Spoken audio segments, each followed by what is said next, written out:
Hello and welcome. This is Michael Annis, and you're listening to episode 90 of the Space Rocket History Podcast. And now, the death of Chief Designer Sergei Pavlovich Korolev, Part 2. Sergei Korolev's life paralleled in many ways the life of Wernher Von Braun.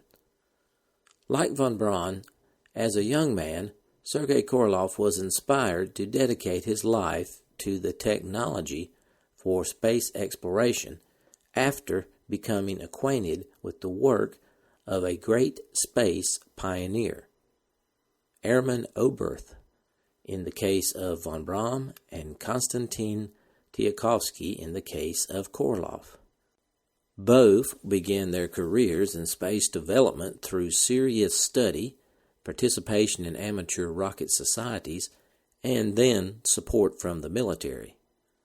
Both spent the 1930s working for brutal totalitarian regimes with which each had to make some peace in order to survive and continue doing research. Both were arrested by these regimes, the Nazis in one case and Stalin in the other. Both worked on projects of such strategic importance that, as distasteful as it was to each, the leaders of both dictatorships had to be appealed to and dealt with directly in order to make any progress.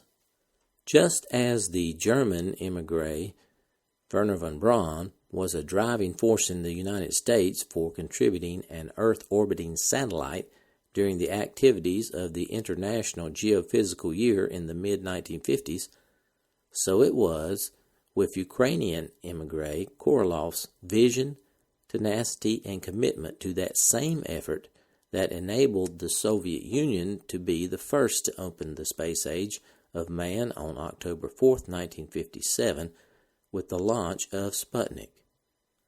Both died prematurely, many years before their work could be brought closer to completion, and both saw one overarching goal for mankind in space: trips by man to Mars. We left off last episode just after Sputnik 1. After that, Korolev continued rattling off successes, launching the first dog, Laika, into orbit on a Vostok on November 3, 1957. By 1959, the chief designer would become the first to impact the moon with Luna 2. Korolev's real ambitions, however, lay with manned spaceflight, for which he developed a more advanced spaceship. In the 1960s, the Soviet space program came to resemble the cautious personality of Sergei Korolev, who wanted definitely to explore space, but to do it in a relatively safe manner. Because of safety concerns, Korolev made sure his designs evolved gradually over time, always using a design that worked safely and building on the success, with one notable exception: the Voskhod program, which was forced on Korolev by Khrushchev as a prestige program. It was an abnormal design that substituted 3 cosmonaut seats for the ejection system. This risk was taken so the Soviet Union could beat the United States in launching a 3-person crew into space. Now let's take a more personal look at Korolev. I was curious how he interacted with his cosmonauts. Here's an example I found. In 1960, Korolev met his cosmonauts. Alexei Leonov described how the meeting went. The chief designer was a shadowy figure, yet it was he who ultimately had the greatest influence on our lives. At the end of the first 6 months, we were summoned to the Institute of Aviation and Space Medicine in Moscow and told we were to meet the chief. We were excited. I remember the first time I caught sight of him. I was looking out of the window when he arrived, stepping out of a black limousine. He was taller than average. I could not see his face, but he had a short neck and a large head. He wore the collar of his dark blue overcoat turned up and the brim of his hat pulled down. "Sit down, my little eagles," he said, as he strode into the room where we were waiting. He glanced down a list of our names and called us in alphabetical order to introduce ourselves briefly and talk about our flying careers. Sergei Korolev had been a test pilot in the 1930s. We knew that about him, but little more. When Korolev came to Yuri Gagarin's name on the list, he seemed to warm to him right away. Yuri turned red in the face and got slightly flustered. Korolev seemed amused. Crinkles started to appear at the corner of his piercing dark brown eyes. He put aside his list as if he had forgotten about the rest of us and asked Yuri to talk about his childhood and career as a pilot. They spoke for maybe 15 minutes. Eventually, the meeting continued as before. When he came back to me, I said I had 6 sisters and 3 brothers. "Your mother and father did a very good job," he said, smiling. He seemed to like me too. After the chief left, we all gathered around Yuri and said, "You are the chosen one. I told you, my friend." Years later, I discovered that I had been right. Korolev had left us, met with other designers in the space program, and confided, "This morning I met a handsome Russian man with lively blue eyes, sturdy and strong, an excellent pilot. He is the man we should send into space first." But all things were not going well with Korolev. On December 3, 1960, he suffered his first heart attack.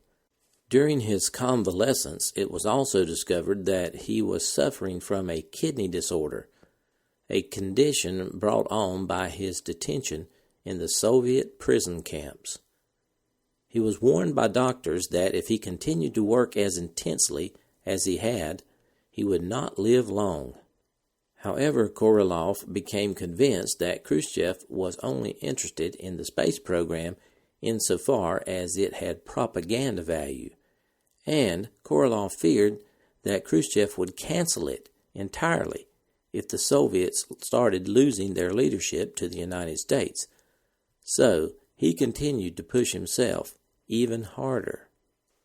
On April 12, 1961, Korolev surprised the world again by launching Yuri Gagarin, the first cosmonaut, into space and bringing him back safely to Earth. But of course, that was not enough, and he was continually pressed for additional great space feats by Khrushchev and party leadership. Also in 1961, Korolev made the fateful decision to proceed with the N-1 moon rocket. It was never given adequate funding, and Valentin Glushko, with whom Korolev had long had a rivalry, refused to build the kerosene engines Korolev considered a necessity for spaceflight. Glushko instead proposed using enormous hypergolic engines powering the equally enormous UR-700, which Korolev refused to endorse. Korolev attempted to go around Glushko by asking the Kuznetsov Design Bureau to build a large number of highly efficient kerosene engines to power the N-1. By 1962, Sergei Korolev's health problems were beginning to accumulate, and he was suffering from numerous ailments. He had a bout of intestinal bleeding that led him to being taken to the hospital in an ambulance. In 1964, doctors diagnosed him with cardiac arrhythmia. In February, he spent 10 days in the hospital after a heart problem. Shortly after that, he suffered from an inflammation of his gallbladder.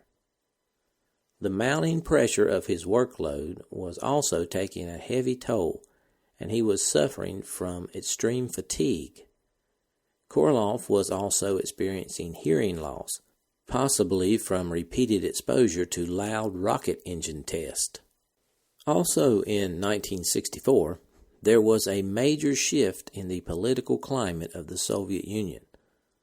On October 13th, the day the Voskhod 1 crew returned from orbit, they received a telephone call from Nikita Khrushchev, who was at his retreat in the Crimea, to congratulate them on their successful mission. Within a few days, Khrushchev was summoned back to Moscow and dismissed. Deposed from power, he was shunted into retirement and replaced by Leonid Brezhnev as first secretary of the Communist Party. The change in political leadership had little effect on the Soviet space program. Though Khrushchev had shown little enthusiasm for space initially, he had come to appreciate the enormous political capital to be gained from the Soviets' early superiority in space exploration. He had given the program his full backing. Brezhnev was to do the same. This was the political climate for the Voskhod 2 mission, and our opportunity to gain a little more insight into Korolev's personality. Despite intense pressure to push ahead with the space program, it was policy to conduct tests of unmanned spacecraft prior to manned missions, which were considered particularly risky. Voskhod 2 was such a mission. 3 weeks before launch, an unmanned prototype was sent into orbit from Baikonur. It exploded. The explosion happened when confused signals sent from the ground triggered the spacecraft's self-destruct device. The device was incorporated into unmanned craft in case they went out of control and threatened to land in populated areas. By that time, the prime crew, Alexei Leonov and Pavlovich, the backup crew, and the most senior designers and engineers on the program, including, of course, the chief designer, were already at Baikonur. Korolev came to see Leonov and Belyaev in the hotel just hours after the explosion of the unmanned craft. This is how Leonov remembers the conversation. Korolev was not well. He looked exhausted and strained. He had been suffering from a high fever as a result of a lung inflammation. But nothing would deter him from consulting with us and ensuring our safety. Late that evening, he sat down with us and presented us with a stark choice. All the data from the unmanned mission had been lost, he told us. We have only one Voskhod vehicle remaining, which is ready for immediate launch, and that is your vehicle. If we use this vehicle for another unmanned launch to test the equipment for your spacewalk, your mission will be delayed by a year until a replacement spacecraft can be built. What is your opinion? It is up to you. I cannot tell you what to do, he continued. There is no textbook answer. Nothing can prepare you for exactly what you will experience on this mission. There are risks. There is no doubt that there are risks. It is your decision. Then Korolev very shrewdly added that he believed the Americans were preparing their astronaut, Ed White, to make a spacewalk in May. He knew how to get to our competitive juices. He must have known what we would say. We didn't want to lose a year. We were at the height of our preparations. That night, in late February 1965, we were full of self-confidence and we felt we were invincible. Despite the risk, we said, we are ready to fly. And of course, they did fly, and Alexei Leonov became the first spacewalker.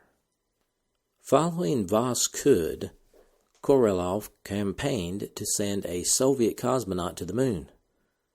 Before Khrushchev had been deposed, he had directed Korolev to at least accomplish a circumlunar flight by 1967 in commemoration of the 50th anniversary of the Bolshevik Revolution.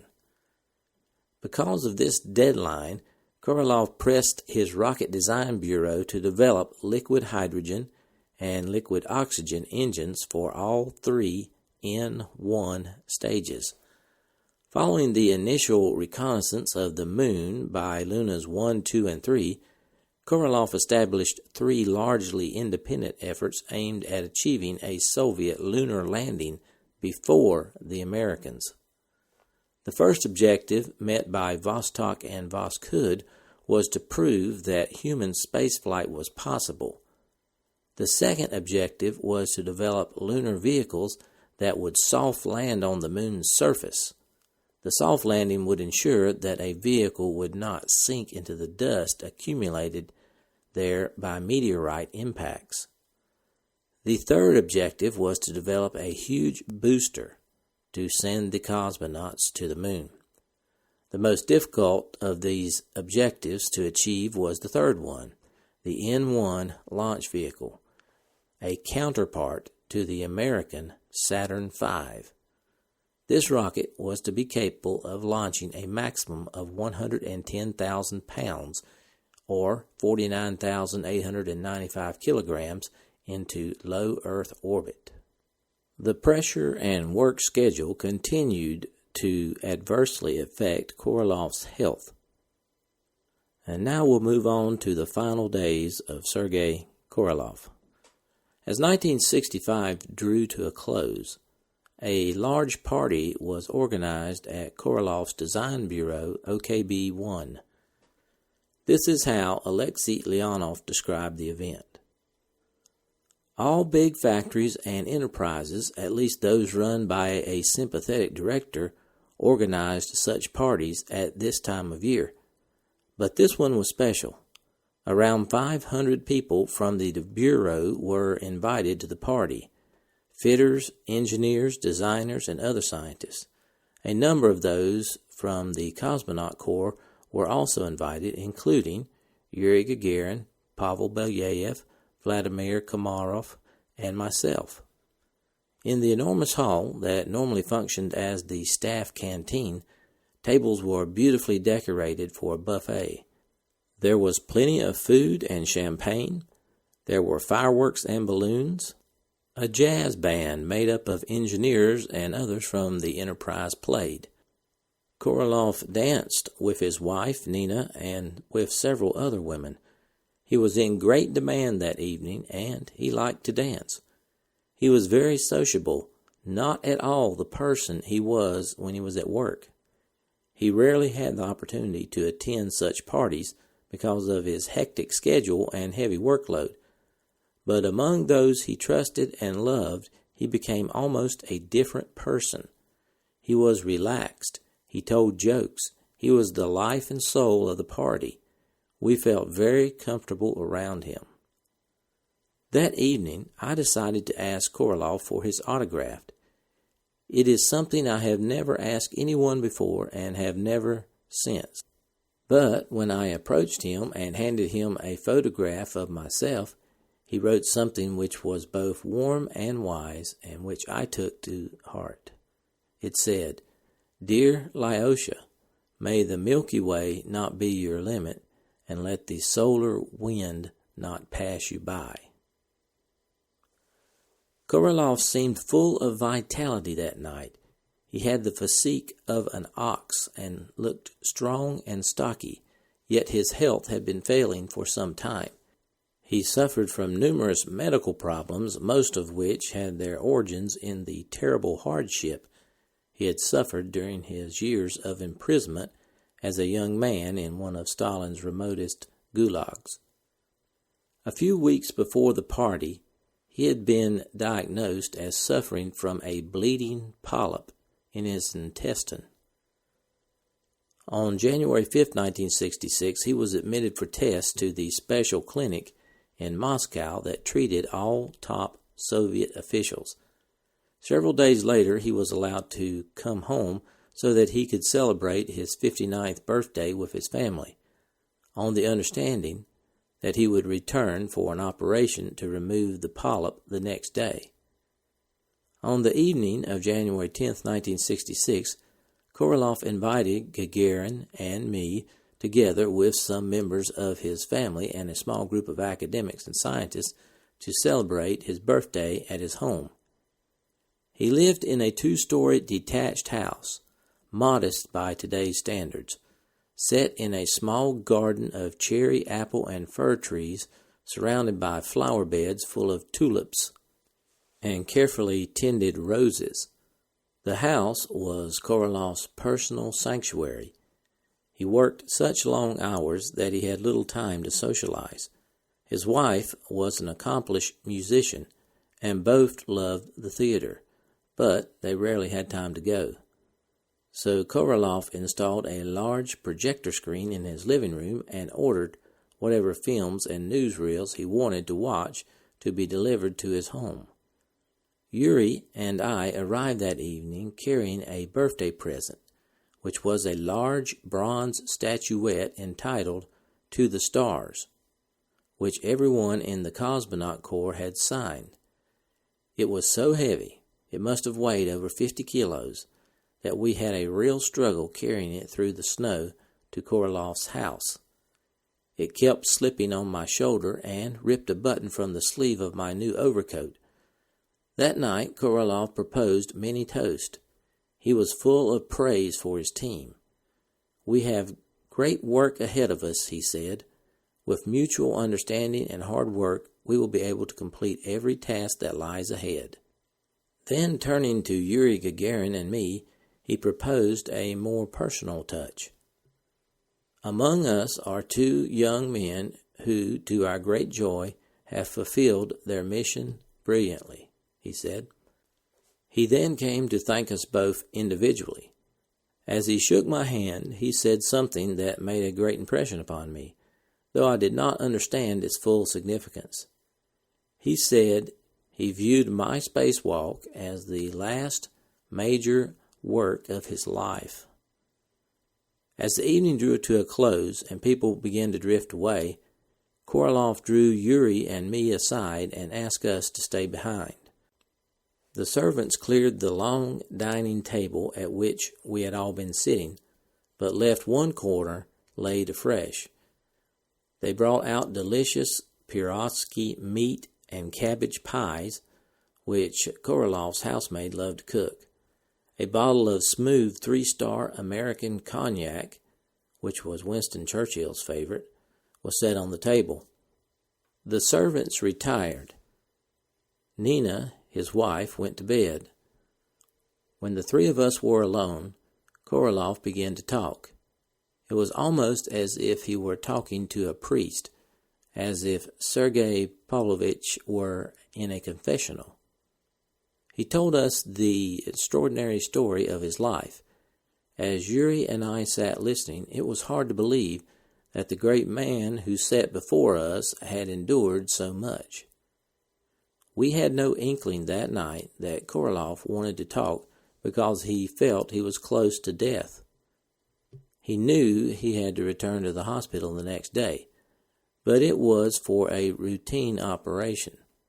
The Minister of Health, Boris Petrovsky, who was a friend of Korolev, was to perform the operation, and told him that it would not last long and he would feel no pain. His wife later said that after he left for the hospital, she had found the pockets of his suits and jackets turned inside out. He had apparently been looking for 2 kopeck coins to take with him to the hospital for good luck, but had not found any.